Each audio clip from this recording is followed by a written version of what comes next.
تو یہ ایک الگ فلسفہ ہے.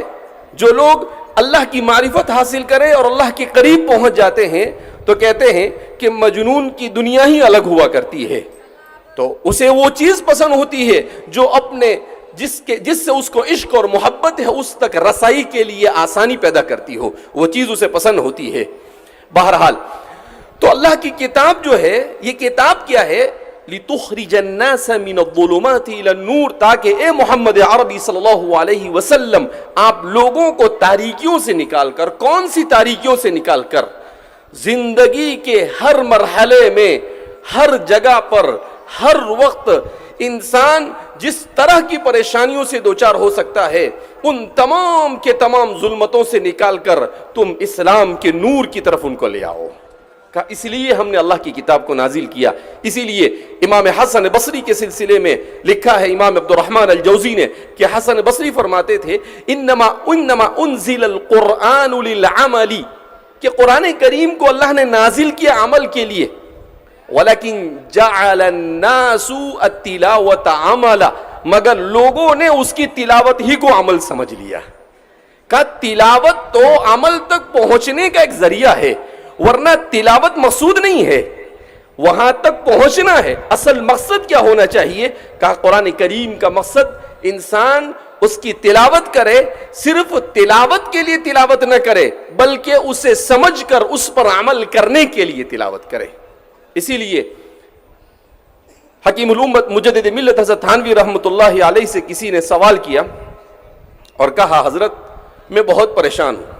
کہا کیوں پریشان ہو؟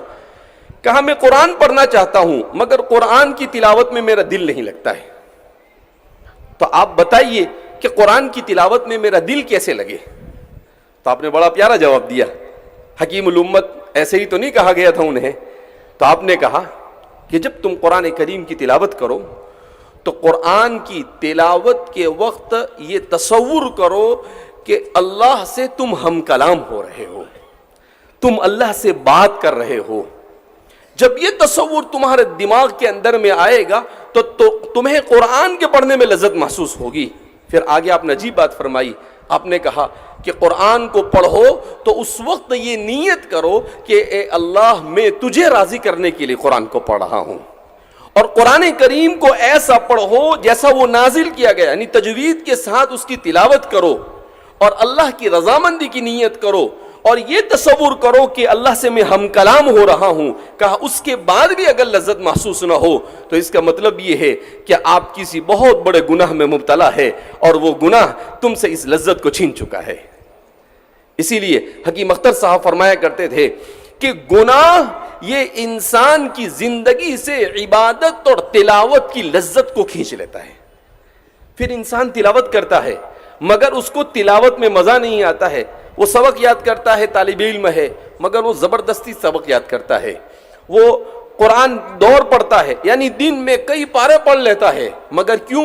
کہ استاد کہیں مار نہ دے، کہیں استاد کی سزا نہ ہو جائے، کہیں قرآن کچا نہ ہو جائے اور اس کے اوپر کوئی میری گرفت نہ ہو جائے. نہیں، قرآن کی تلاوت کے وقت انسان اگر اپنی نیت کو درست کر لے تو اس دنیا میں قرآن کریم سے زیادہ بہتر کوئی انسان کی بیماری کا علاج کرنے والی چیز نہیں ہے.